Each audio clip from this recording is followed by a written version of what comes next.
오늘 최초 공개하는 시간입니다. 좀 부끄럽지만 제 부끄러운 과거를 최초 공개하는데, 그래서 오늘 이거를 유튜브에 올려야 되나 말아야 되나 지금 많이 고민하고 있습니다.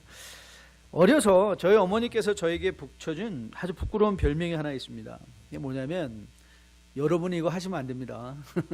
제 별명이 방한퉁수였습니다. 방한퉁수. 잘 이해가 안 되시나요? 예, 집안에서는 소리가 잘 나는데 나가서는 소리가 나지 않는 퉁소라는 것이죠. 음식만 해도 지금은 정말 저는 아무거나 잘 먹지만, 제가 어렸을 때는 남의 집에 가서 밥을 먹어본 적이 없습니다. 저 앞에 밥이 잘 차려져 있어도 저는 굽고 사양하고 혹은 도망쳐 오기까지도 하고는 그랬죠. 친구 집에 가서도 아무리 배가 고파도 친구 어머니께 어머니 밥 좀 차려주세요 라고 한 적이 없는 것 같아요. 또 한 가지 재밌는 사실은 노래입니다. 노래. 제가 아무리 생각해도 노래를 좀 잘하는 것 같은데, 집안에서 혼자 노래할 때는 너무너무 잘하는데, 어쩌다 어른들이 어려서 너 노래 한 곡 해봐라 하면 도대체 노래가 안 나오는 거예요.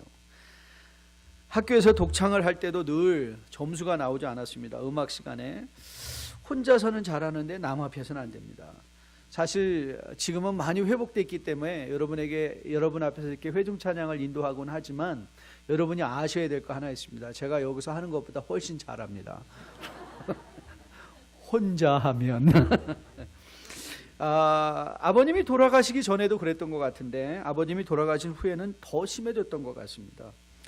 어머니는 제가 좀 숫기가 모자라서 그랬나 보다라고 생각하시고, 그래서 잔치집에 가서 밥도 못 얻어 먹고 혼자서는 노래를 빽빽 소리 지르며 집에서는 잘하는데, 사람 앞에서 하지 못하는 저를 보시면서 우스갯소리로 저를 놀리신 거죠. 이 방한퉁수야, 너는 집안에서밖에 하는 게 없구나, 이렇게 말했습니다. 왜 그랬을까? 어린 마음에 제가 왜 그랬을까? 정말 그것이 알고 싶었습니다. 그리고 오늘은 그 진실을 여러분에게 밝히려고 합니다. 비록 저희 어머니는 돌아가셨지만, 저희 어머니 앞에 드리고 싶었던 말이 있었어요. 왜 제가 남의 집에 가서 밥을 먹지 않았는지, 왜 남 앞에서는 이렇게 목소리가 잘 안 나왔는지, 자, 기대하시고, 그 이유는 자존심 때문이었습니다. 자존심. 남의 집에 가서 밥을 먹으면 괜히 우리 집에서 못 먹고 있다는 것이 드러나는 것 같은 생각이 들었어요. 그래서 치사해서 밥 먹고 싶지 않았습니다. 차라리 굶는 게 나았다고 생각했죠. 노래도 남 앞에서 혹 노래하다 틀리면 받을 그 사람들의 비아냥과 조소가 너무 싫었습니다. 그래서 아주 안 하려 했던 것이죠. 그러고 보니 저는 강박관념이 좀 많이 있었던 것 같아요. 특별히 아버님께서 돌아가신 후에 저희 어머니는 정말 틈만 나면 그런 말씀 하셨습니다. 너 애비 없는 후레자식 들으면 죽을 줄 알아. 애비 없는 후레자식 소리 들으면 엄마 죽을 줄 알아. 늘 이렇게 저에게 말씀하셨어요. 그래서 그런지 저는 남 앞에서 실수하거나 혹은 약한 모습을 보이면 큰일 나는 줄 알았습니다. 저도 모르게 완벽주의가 제 안에 세워졌던 것 같아요. 그런데 여러분, 어떻게 사람이 완벽할 수 있겠습니까? 자연히 실수를 하지 않기 위해서는 내가 자신 없어 생각하는 것은 안 하는 것이죠. 그리고 안 하다 보니까 또 어떻게 됩니까? 더 부정적이고 소극적인 사람이 된 것 같아요. 여러분에게 가끔 소개하는 것처럼, 그 신영복 씨가 감옥으로부터의 사색이라는 책에서 그 공책 얘기 기억하십니까? 저 얘기였습니다. 한국의 옛날에 공책 바인딩은 이 실로 묶어진 바인딩이기 때문에 앞에 한 장을 찢으면 꼭 뒤에 한 장도 같이 떨어지죠. 그렇죠? 저는 노트를 사용해서 정서를 하다가 한 글자라도 틀리면 그럼 견디지를 못하겠더라고요. 그래서 그거를 찢어버리고 다시 정서를 했어야 돼요. 그러다 보니까 인생의 이 노트가 늘 얄팍한 거예요. 맞아요. 잘못 쓴 건 없어요. 다 잘 썼어요. 그런데 노트는 얄팍해요. 과히 크게 실수한 것은 없는데, 그러고 보니 또 과히 했다고 말할 수 있는 것도 없는 것 같았어요. 뒤돌아보니 어려서는 틀리는 것, 실수하는 것, 실패하는 것이 두려워서 시도해 보지 않았기 때문에 제 인생의 노트도 뭐 딱히 흠잡을 건 없는데 돌이켜 보니까 너무 얄팍하다. 사랑하는 성도 여러분, 우리 2018년도에 11월입니다. 마지막 주입니다. 여러분의 인생의 노트는 어떠십니까? 두툼하십니까? 아니면 얄팍합니까? 오늘 본문은 로마서의 끝이라고 해도 과언이 아닙니다. 이제 16장에서 바울은 그가 기억할 수 있는 사람들을 기억해내며 감사하며 또한 마지막 여러 가지 사람들을 향한 권면을 나누는 장면에 인사와 부탁의 말씀을 기록할 것입니다. 그렇기 때문에 내용적으로 보면 오늘 본문 30절부터 33절까지의 말씀이 내용적으로는 결론이다라고 해도 절대 과언이 아닙니다. 오늘 이 짧은 세 구절의 말씀을 우리가 앞에 두고 저는 가장 먼저 제 마음을 흔든 것은 무엇이었는가 하면 바울의 정직한 나눔이었습니다. Candid sharing. Not honest sharing이 아니라 candid. He was so very candid in his sharing. 이 마지막에 이 네 구절의 짧은 말씀에서 우리는 바울을 엿볼 수 있습니다. 바울을 엿볼 수 있는데 그 한마디 말이 뭔가 하면 바로 바울이 로마 교회에게 요청하는 그 요청이에요. 너희 기도에 나와 힘을 같이하여 나를 위하여 하나님께 빌어달라. 자, 그러면 가장 먼저 우리가 파악할 것은 그럼 도대체 바울은 무엇을 위하여 로마 교우들에게 기도 요청을 하고 있는가?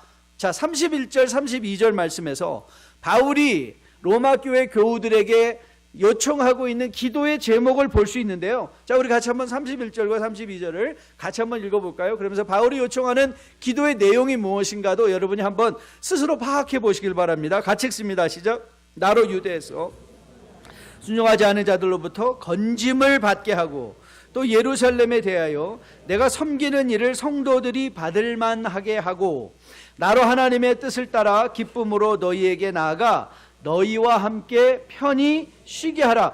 오늘 본문엔 바울의 세 가지 기도 제목이 나오죠.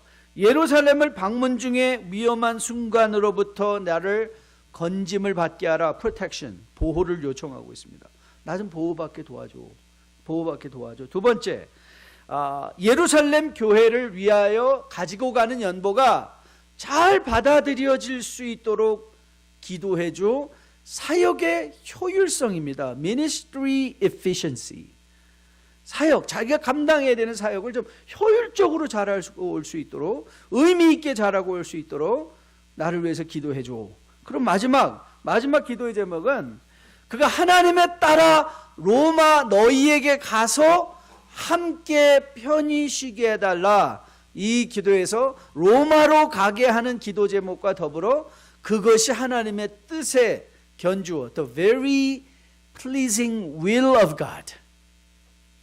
자기가 지금 하고자 하는 일에 있어서 하나님의 뜻이 무엇인가를 알게 해달라. 이 protection, ministry efficiency and God's will. 나를 보호받게 하고 내가 보호받아지고 또 내가 하고자 하는 일에 사역의 효율성이 있고 그리고 하나님의 뜻이 내가 하고자 하는 일에 부합할 수 있도록 기도해달라.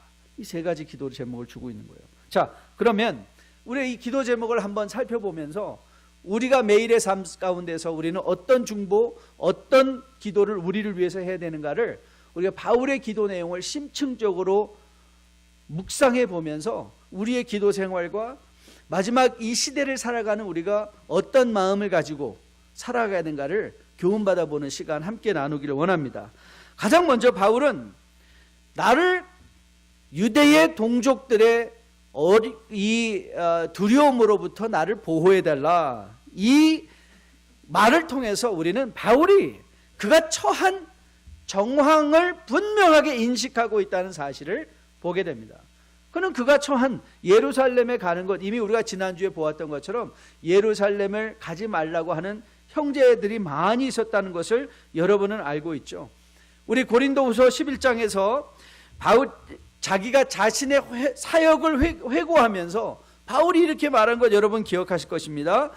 고린도후서 11장 말씀인데요. 여러 번 여행하면서 강의 위험과 강도의 위험과 동족의 위험과 이방인의 위험과 시내의 위험과 광야의 위험과 바다의 위험과 거짓 형제 중에 위험을 당하고 또 수고하며 애쓰고 여러 번 자지 못하고 줄이며 목마르고 여러 번 굶고 춥고 헐벗었노라. 바울은 참으로 하나님의 종이었음에도 불구하고 그의 사역은 항상 위험한 일로 위험에 노출되어 있었습니다. 바로 오늘 바울이 기도 요청하는 이유이기도 하죠. 나로 유대에서 순종하지 아니하는 자들로부터 건짐을 받게 해달라. 바울이 자신의 영광을 구한 것도 아니요, 평생 하나님의 영광을 위한 복음 전파 사역을 하고 있음에도 불구하고 바울을 죽이기까지는 나는 먹지도 아니하겠노라고 결단했던 열심당원들의 그 끊임없는 위험이 그를 쫓아다니고 있었습니다. 동족의 위험이 있습니다. 동족의 위험. 30년 목회를 해보니 많은 목사님들을 만나면서 느끼는 것 한 가지가 있습니다. 그거는 어느 목회든지 쉬운 목회가 없다는 것이죠. 일전에 유기성 목사님이 그러시더라고요. 유기성 목사님은 지금 한국에서 감리교회로는 가장 큰 교회를 목회하고 아주 건실하게 목회를 하신 분인데요. 그분에게 와서 어떤 분이 그렇게 세미나를 많이 하시는데 그렇게 말씀하셨대요. 작은 교회 목사님이 우리는 교회가 너무 작아서 너무너무 힘듭니다. 그렇게 말씀하셨다고 하시는 말씀을 듣고 유 목사님이 그렇게 말씀하셨대요. 큰 교회 해도 힘듭니다. 그렇게 말씀했대요. 큰 교회 해도 힘듭니다. 큰 교회 해도. 우리 영어에 이런 표현이 있죠. The grass is always greener on the other side of the fence. Grass is always greener. 그렇죠? 이걸 우리가 한국말로 번역을 하면 남의 떡이 늘 커 보이죠. 남이 갖고 있는 떡이 늘 커 보이는 것입니다. 저는 많은 교회 목사님들이 하나같이 다 어려움을 겪고 있지 않은 것을 본 적이 없습니다. 아무리 큰 교회라 할지라도 작은 교회라 할지라도 바깥에서 화려해 보이는 미니스트리를 사역을 감당하고 있다 할지라도 들어가서 보면 이런저런 문제들로 점철되어 있는 것을 보게 됩니다. 그런데 여러분 어찌 목회만 그러겠습니까? 이런 현실은 단지 교회뿐만 아니라 목회뿐만 아니라 이 세상을 살아가는 모든 성도들에게 그들을 미워하는 세상, 여러분 우리가 살고 있는 시대는 중립적인 곳이 아니라고 하지 않았습니까? 우리의 기대감을 새롭게 하면 이 세상은 우리가 하고자 하는 일에 대해서 늘 역주행을 하기를 원하고 우리를 어떻게든지 그 믿음의 그 노선에서 벗어나게 하려고 하는 것이 이 세상 아니겠습니까? 그런데 제가 경험상 보면 이런 어려움을 선뜻 인정하고 기도를 부탁하는 사람은 많지 않았습니다. 다 그렇지 않은 척하고 살아가는 거죠. 왜 그랬을까? 예, 그렇습니다. 체면, 자존심 때문입니다. 체면, 자존심. 여러분 그 유명한 이 English 900 그 조크 기억하시죠? 이민 가서 차도 없이 다니다가 차에 치였어요. 피를 철철 흘리고 누워 있는데 갑자기 미국 사람이 와서 물어보는 거. How are you? 죽어. I'm fine. Thank you. And you? 예? And you가 그 핵심이에요. 예, and you. 나 아프다고. I'm dying. I need your help. I'm hurting. 이 말을 해야 되는데 그 말을 못 하는 것이죠. 근데 여러분 이거는 남의 말이 아니었어요. 저의 말이었어요. 저의 부끄러운 모습이었어요. 대학교 때 심지어는 신학교를 다니면서도 여러분 모르는 건 학생의 특권이잖아요. 근데 모른다는 것이 부끄러워해서 체면을 구길까 봐 교수도 찾아가지 못한 어리석은 나의 부족함을 빨리 정하고 도움을 받아 어려움을 극복해야 되는데 그 알량한 자존심에 갇혀 내가 발전할 수 있는 기회를 다 놓쳐버리는 거죠. 하나님을 체험할 수 있는 기회를 놓쳐버리는 것이죠. 우리 믿음 생활에도 얼마나 이런 경로가 상당히 많이 있는지 모르겠어요. 사람의 이목을 두려워하고 그래서 자기의 연약함을 인정하지 못하는 것이죠. 저는 오늘 바울이 우리에게 큰 울림으로 다가오는 것은 이것뿐만 아니라 바울은 그가 틈날 때마다 나를 위하여 기도해달라. 나는 부족하다. 바울은 믿음이 있다는 것으로 모든 것이 괜찮다. I have faith, everything is okay. No! 여러분이 아무리 믿음을 가지고 있어도 not everything is okay. 여러분이 고귀한 믿음을 갖고 지키고 살아가고 있다 할지라도 이 세상에서 우리가 발을 담고 살아가는 날 not everything is okay. 다 괜찮은 게 아니죠. 바울은 믿음이란 명목으로 자신의 상황을 부인하지 않습니다. 아니, 그 상황을 그는 솔직하게 인정하죠. 여러분, 누군가에게 기도를 요청한다는 것은 자신의 약함을 인정하는 것입니다. 자신의 약함을 인정한다는 것은요, 바로 자신의 권위에 대한 약함을 또한 인정하는 것입니다. 주님께서 바울에게 말씀하셨죠. 바울은 간절하게 주님의 영광을 위하여 자기가 온전한 사역자 되기를 소원하며 그가 기도했던 기도의 내용이 있어요. 내 몸에서 이 가시를 좀 제해 주세요. 그때 주님께서 그에게 뭐라고 대답하셨습니까? 바울아, 내 은혜가 내게 족하다 그러셨어요. 그 이후로 바울은 그것을 위해서 기도하지 않았습니다. 아니, 그가 오히려 이렇게 고린도후서 12장에서 그가 고백합니다. 나에게 이르시기를 내 은혜가 내게 족하도다. 이는 내 능력이 약한 데서 온전하여 짐이라 하신지라. 그러므로 도리어 같이 읽습니다. 크게 기뻐함으로 나의 여러 연약한 것들에 대하여 자랑하리니 이는 그리스도의 능력이 내게 머물게 하려 함이라. 여러분, 바울은 자신의 기도가 거절된 후 바로 자기가 할 수 있는 일을 하고 있습니다. 무슨 일을 하고 있죠? 자신의 연약함을 자랑하는 것이죠. 왜 그랬을까? 그는 아는 거야 된 거예요. 이제 알게 된 거예요. 바울이 깨달았던 건 여태까지 나의 강함으로 여기까지 온 게 아니구나. 우리가 우리의 약함을 인정하면 인정할수록 누구의 영광이 드러나는 거예요? 하나님의 영광이 드러나게 되는 것이죠. 그래서 우리의 약함을 아는 순간에 하나님의 강함을 알고 있는 것이죠. 그래서 아무리 어려운 상황이라도 하나님을 의지함으로 말미암아 인생에 두툼한 노트를 갖게 되는 거죠. 얄팍한 노트가 아니라 두툼한 노트. 인생의 두툼한 영적인 노트를 써갈 수 있는 것이죠. 여러분, 제가 하나님을 알지 못할 때 그토록 얄팍한 삶을 살 수밖에 없었던 이유는 하나님의 강하심을 몰랐기 때문에 그렇습니다. 당연히 제 힘으로 하려 하였고 그러다 보니 여러분, 제가 할 수 있는 능력에 한계가 있으니 결과물이 얼마나 빈약하겠습니까? 그게 제 인생이었습니다.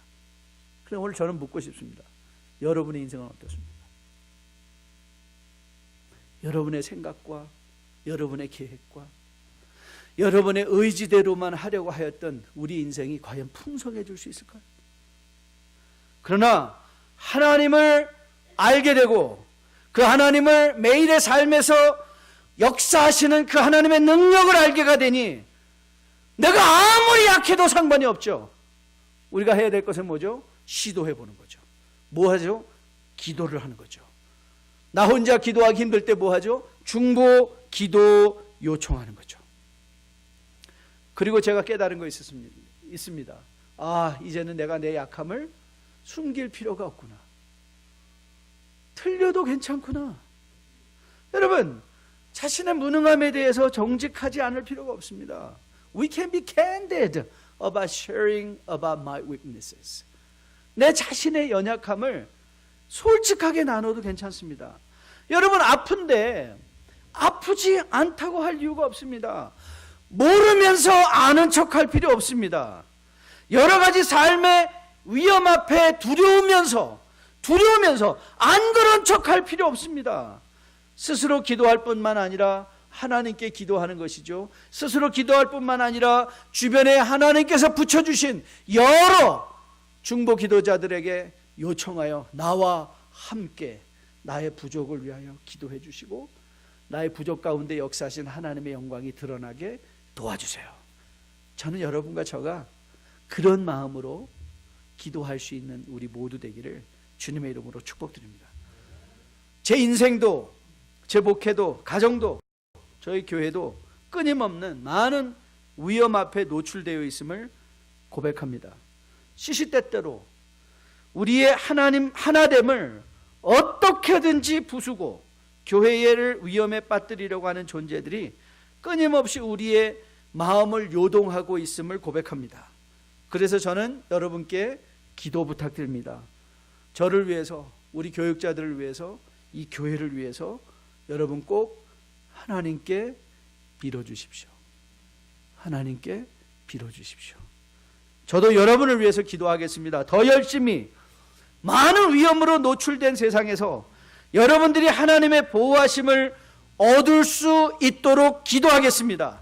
여러분의 오이코스 안에서, 교회 공동체 안에서 서로의 약함이 고백되어지고 그런 고백이 뒷담화로 또다시 상처를 주는 그런 것이 아니라 함께 애통해하고 함께 간절함으로 하나님께 기도함으로 말미암아 우리 약한 데서 강하게 역사하시는 하나님을 간증으로 소유할 수 있는 여러분을 거듭나 세워줄 수 있게 되기를 주님의 이름으로 축복드립니다. 두 번째, 바울이 기도한 것은 사역의 효율성 때문입니다. 자, 31절 후반이죠. 31절 후반입니다. 또 예루살렘에 대하여 내가 섬기는 일을 성도들이 받을만 하게 해달라, 이렇게 기도하고 있습니다. 저에게도 지금도 그런 성향이 있음을 고백하지만 저는 그런 성향이 너무 강하게 있습니다. 1994년도 개척 초기에는 그런데 훨씬 더 심했습니다. 이미 말씀드렸죠. 능력도 없는 사람이 완벽주의적인 성향을 갖고 있었다고요. 모든 것을 완벽하게 해야 되는 광박관념에 불철주야 정말 목회에만 매달렸던 것 같습니다. 1994년도부터 97년도까지는 정말 집에 들어가 있는 시간은 보통 한 5시간 잠깐 자고 나오는 시간밖에 없었던 것 같아요. 그래서 뭘 얻었는가? 과중한 스트레스로 인한 건강을 많이 상하게 됐습니다. 여러분, 사역을 위해서 우리가 기도한다는 것, 사역의 효율성을 위해서 기도한다는 것은 우리가 비록 모든 계획을 세운다 할지라도 이것을 이루시는 이는 하나님이심을 인정하고 고백하는 것입니다. 여러분, 잠언 잘 알고 계시죠? 잠언 16장 1절부터 3절인데 우리 같이 한번 한 목소리로 읽어볼까요? 마음의 경영은 사람에게 있어도 말의 응답은 여호와께로부터 나오느니라. 사람의 행위가 자기 보기에 모두 깨끗하여도 여호와는 심령을 감찰하시느니라. 너의 행사를 여호와께 맡기라. 그리하면 내가 경영하는 것이 이루리라. 바울은 구제사역의 어려움을 잘 알고 있었습니다. 구제사역은 그때나 지금이나 어려운 일입니다. 그가 비록 예루살렘 교회를 위하여 연보를 가지고 있지만 바울은 기도하는 거예요. 주는 자의 오만함이 없도록. 그리고 여러분, 구제는 주는 사람이 있기 때문에 이루어지는 것이 아닙니다. 받는 사람들의 마음도 중요합니다. 이방인에 대한 지독한 편견을 가지고 있는 예루살렘 교우들이 바울이 가져온 연보를 사랑의 열매로 받을 수 있도록 그가 기도하고 있는 것입니다. 이거 쉽지 않은 일입니다. 자기들이 멸시하고 천대하는 이방인들이 모아서 가져다 준 연보를 그들이 과연 받을 것인가? 바울은 마음에 의심이 있었던 것이죠. 그래서 그는 기도를 하고 있습니다. 저는 이렇게 바울이 기도한 것은 그의 겸손의 표현임과 동시에 하나님을 의지하여 사역을 감당하겠다는 바울의 의지로 또 이해할 수 있습니다. 그렇습니다. 구제 사역이라는 한 가지도 하나님께서 돕지 아니하시면 사랑이 사랑으로 전해지지 않습니다. 여러분, 마음에 많은 frustration 있으신 적 있죠? 아니, 내가 선한 일을 한다고 했는데 여러분의 선함을 선함으로 받아들이지 아니하고 오히려 그거에 대해서 적대하고 그것에 대해서 오히려 딴말하는 경우 많이 경험하셨죠? 왠 줄 아십니까? 하나님이 함께 하셔야 되기 때문에 그렇습니다. 그게 우리의 반증이죠. 하나님이 함께 하셔야 됩니다. 여러분, 교회가 늘 갈라지며 교회마다 상처가 난무하는 콜로라도, 여러분 보십시오. 여러분의 주변에 갈라지지 않은 교회 한번 떠올려 보십시오. 그런 교회 있습니까? 그런 교회 없습니다. 이 많은 위험에 노출되어 있음에도 불구하고 그나마 뉴라이프가 지금 14년만큼 이렇게 사역할 수 있었던 것은 저는 정말 기도의 힘이라고 믿습니다. 지도자들, 성도님들, 특별히 수요, 금요 철야, 주일 중보기도팀의 역할이 저는 그 중심에 있었다고 확실하게 믿습니다. 만일 우리 교회 이런 기도에 열심히 약화된다면 우리의 미래는 상상만 해도 너무 두려운 일입니다. 사역은 우리가 아무리 이 머리를 잘 굴려서 아무리 우리가 계획을 잘 세운다 할지라도 여러분, 그것이 우리의 능력대로 되는 것이라면 될 것 아무것도 없습니다. 그러나 거기에 우리의 사역에 하나님의 함께 하심이 계시다면, 하나님의 기름 부음이 계시다면, 우리가 아무리 약하게 보인다 할지라도, 우리의 계획이 아무리 부족해 보인다 할지라도 하나님은 그것을 들어 사용하시는 하나님이시기 때문에 그렇습니다. 그렇게 우리가 기도하는 것이죠. 저는 오늘 여러분께 다시 한번 부탁드리고 싶습니다. 마치 바울이 로마 교회 성도들에게 예루살렘에 대하여 내가 섬기는 일을 성도들이 받을 만하게 기도해달라고 한 것처럼 우리 뉴라이프에 지금 일어나고 있는 모든 사역들이 우리가 하고자 하는 그 대상들에게 온전히 사랑으로 받아들여 줄 수 있도록 여러분 기도에 동참해 주십시오. 수요, 우리 금요 철야, 그리고 여러분 주일 중보 기도에 헌신해 주십시오. 그래서 우리의 생각과 인간의 뜻이 아니라 하나님이 함께 하시는 사역을 통한 이 사역의 효율성, 하나님이 하시기에 불가능한 일도 시도할 수 있는 마음의 용기를 우리가 얻을 수 있도록 저는 우리 뉴라이프에 속한 주의 백성들이 이런 기도에 늘 함께 동참해서 하나님의 사역을 이루어내는 동역자로 굳건히 세워줄 수 있게 되기를 주님의 이름으로 축복드립니다. 마지막, 오늘 바울이 기도하고 기도 요청하고 있는 그 9절은 32절입니다. 나로 하나님의 뜻을 따라 기쁨으로 너에게 나가 너희와 함께 편히 쉬게 하라. 여러분 보십시오.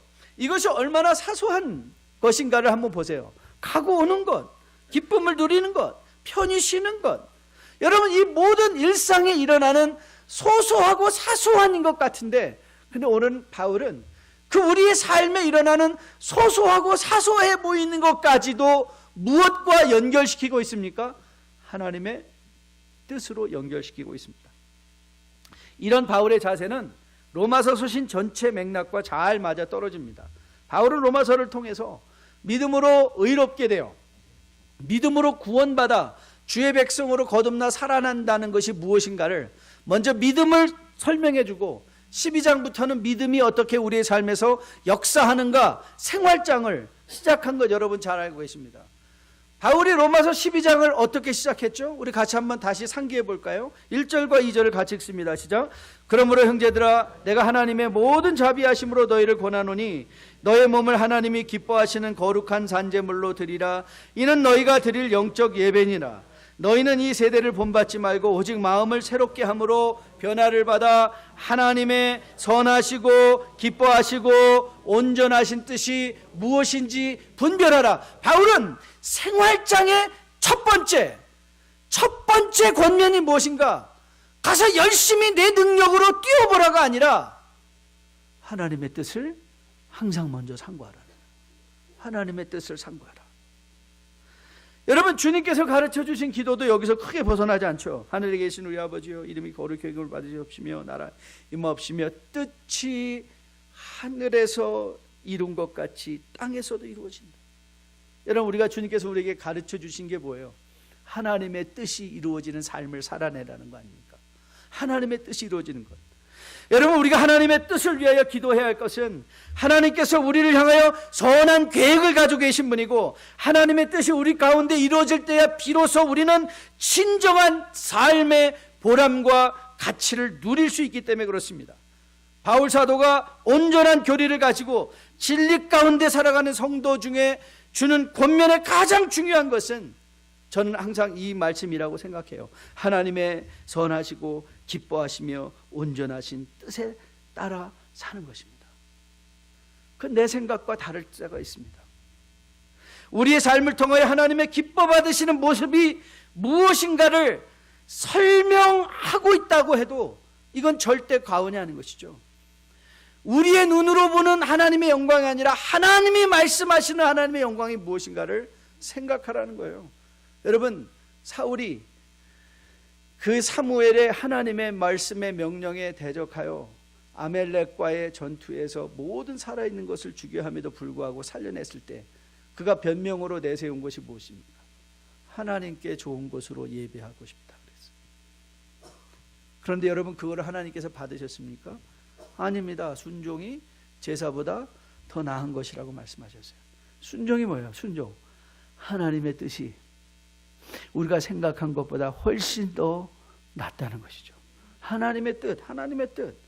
여러분, 우리가 하나님의 뜻을 분별하여 살아간다는 것의 또 다른 의미가 뭔지 아십니까? 우리는 하나님의 주권에 순종하겠다는 거예요. 하나님의 주권에 순종하는 것, 즉 내 생각, 내 주장을 관철시키려는 것이 아니라 내가 아무리 원해도 하나님의 뜻이 아니면 나를 바꾸겠다는 것이죠.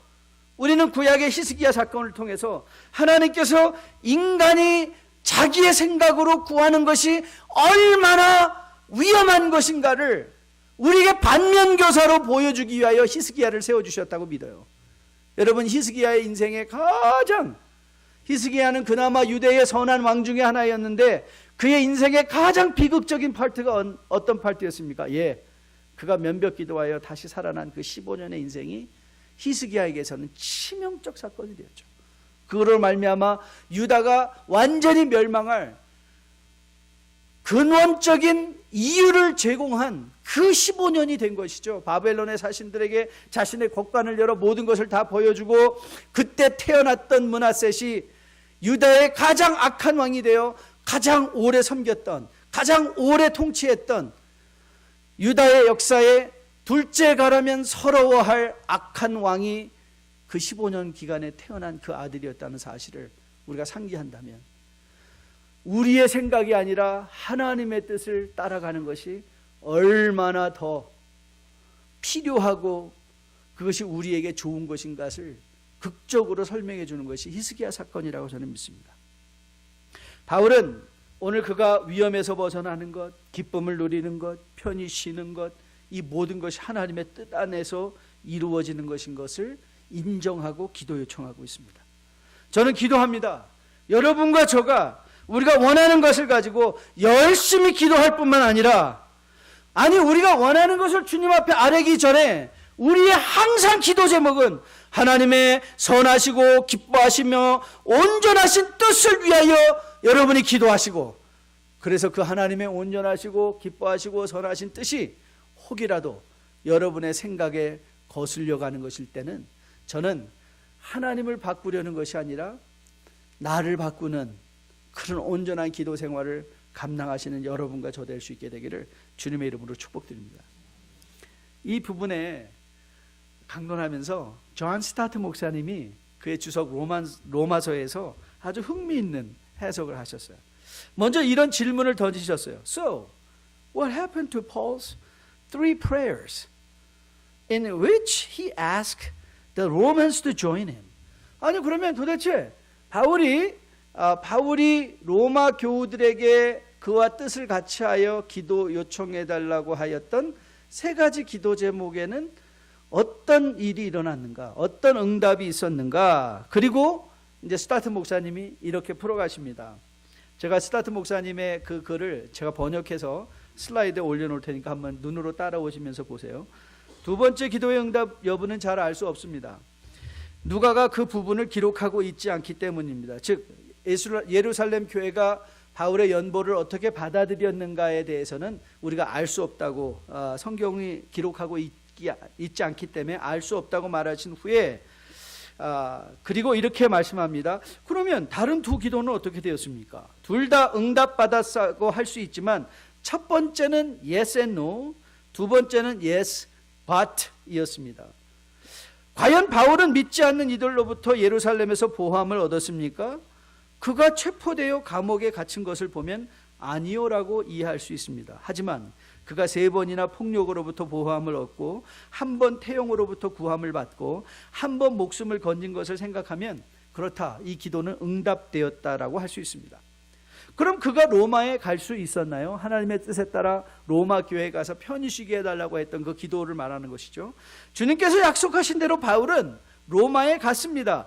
하지만 그가 생각한 대로가 아닌 3년 후에 죄수의 몸으로 거의 파손하여 죽을 뻔한 경험을 한 후에 도착할 수 있었습니다. Yes, he answered, but it wasn't as he was expecting.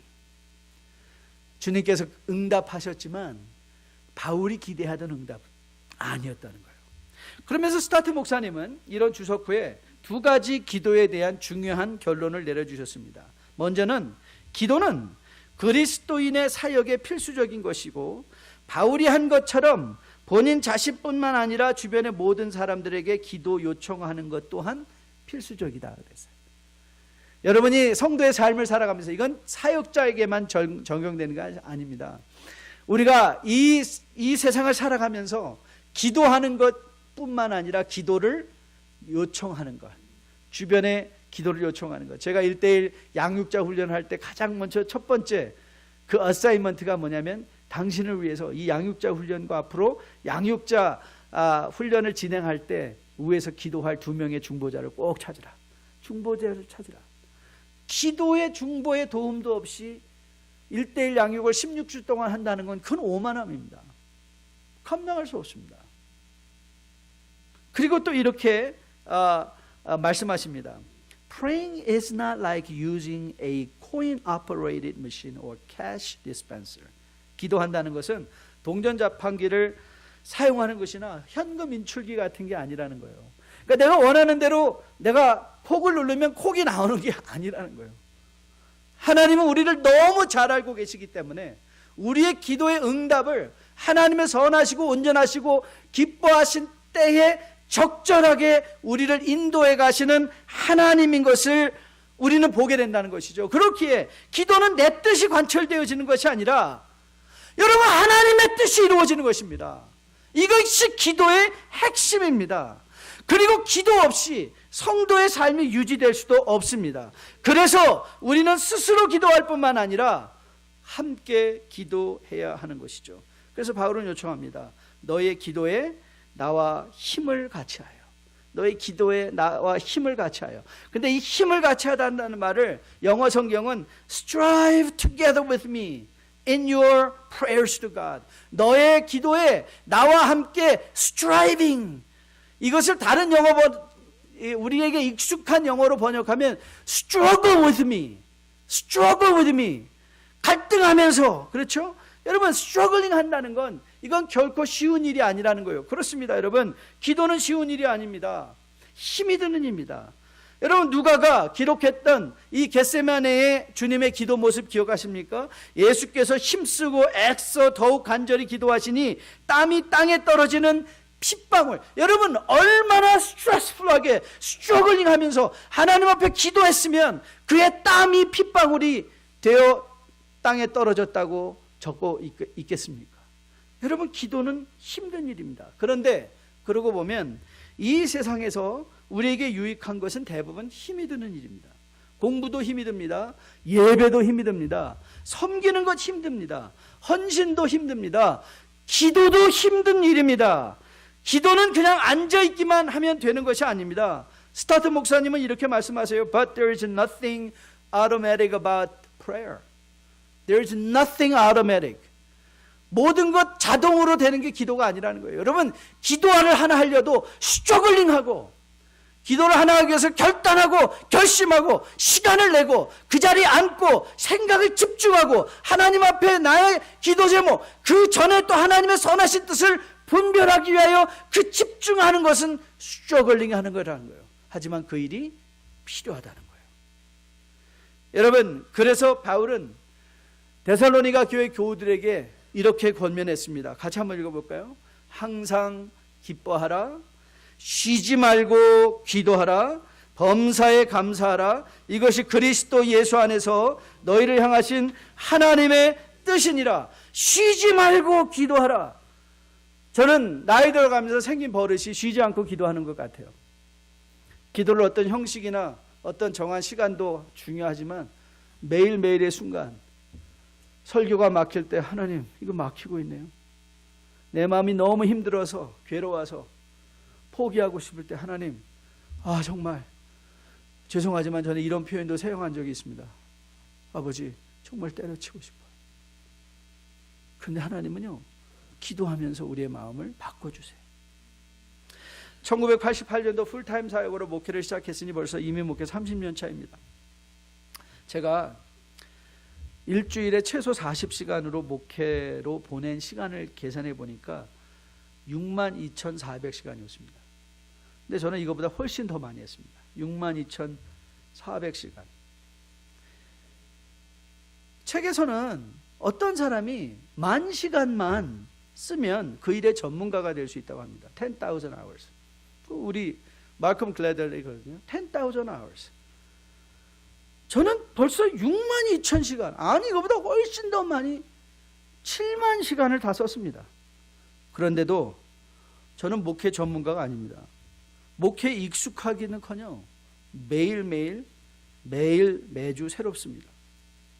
설교를 30년 이상 매일 준비하였는데 아직도 설교를 준비하는 일이 쉬워지기보다 더 어려집니다. 오늘도 제가 여러분들을 보면서 그런 생각했어요. 나도 잘 준비된 설교 저렇게 앉아서 들으면서 예배드리고 싶다. 그 생각을 했어요. 나도 저 자리에 앉아있으면 얼마나 오늘 좋을까, 그 생각했습니다. 여러분, 저는 수도 없이 많은 회의를 인도했습니다. 그러면 회의도 전문가가 되어야 될 것 같은데 매번 회의 때마다 실수투성이고, 성도를 대하는 일도 이만큼 했으면 좀 쉬워져야 될 것 같은데 저는 관계 속에서도 그런 생각합니다. 왜 하나님이 나를 목회자로 부르셨지? 난 아직도 딴 일을 해야 되는 거 아니야? 내가 일을 하는 게 하나님의 영광을 가리는 것 아니야? 이런 의구심 속에 오히려 더 힘들어질 때가 많이 있습니다. 그래서 요즘 저의 마음에 가장 절실하게 다가오는 찬송은 세월 지나갈수록 의지할 것뿐일세. 무슨 일을 당해도 예수 의지합니다. 여러분, 우리가 예수를 의지한다는 게 무슨 뜻일까요? 예수를 의지한다는 것, 매일 매순간 내 안에서 일어나는 모든 부정적이고 불평과 원망과 즐거운 모든 생각을 사로잡아 그리스도께 복종시키며 오늘도 그 하나님의 우리를 향한 선하신 뜻을 분별하기를 소원하고 그 하나님과 동행하며 하나님의 영광이 되는 삶을 살아내기 위하여 기도하는 삶 아니겠습니까? 기도하지 않고 어떻게 예수님을 의지할 수 있겠습니까? 기도한다는 것은 예수님을 의지하는 것이고, 기도를 요청한다는 것은 나의 약함, 나의 능력이 아니라 나를 통해 하나님의 뜻이 이루어지기를 사모하는 우리의 믿음의 표현 아니겠습니까? 저는 오늘 여러분에게 다시 한번 기도 요청드리고 싶습니다. 여러분, 교회를 위해서, 교회를 섬기는 목회자들을 위해서 개인적으로 기도해 주십시오. 빌어주십시오. 불쌍히 여겨달라고 여러분 기도해 주시고, 그리고 수요일 저녁, 금요 여성 철야, 주일 종보 기도에 여러분 동참해 주십시오.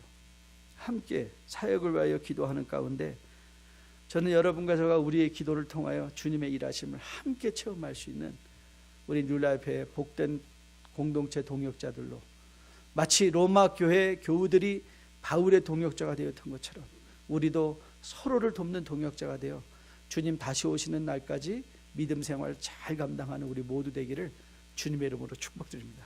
우리 다 함께 일어나서 마지막 찬양하려고 하는데요. 어려운 일 당할 때 나의 믿음 적으나 의지하는 내 주를 더욱 의지합니다. 그렇습니다. 목회를 오래 하면 더 쉬워져야 되는데 쉬워지지 않습니다. 여러분, 신앙생활을 더 오래 하면 쉬워져야 될 것 같아요. 쉬워지지 않습니다. 여러분, 교회 생활을 오래 하면 사람들이 더 친밀해지고 더 서로를 이해하고 더 마음이 하나 될 것 같은데 여러분, 그렇지 않습니다. 당연합니다. 왜 당연하냐면 우리가 살고 있는 이 시대는 시간과 혼돈은 비례하기 때문에 그렇습니다. 엔트로피 법칙 기억하시죠? 연력학 제2법칙. 모든 것이 질서에 있는 상태에서는 항상 무질서를 향해서 나가는 것입니다. 여러분, 교회도 그래서 커지면, 시간을 더할수록 교회가 더 좋아지는 것 아닙니다. 교회가 커지고 더 시간이 흘러가면 흘러갈수록 교회는 더 복잡해지고요. 그리고 더 힘든 일들이 많이 일어납니다. 그 혼돈을 향하여 나가는 것을 되돌리는 것이 하나님의 은혜입니다.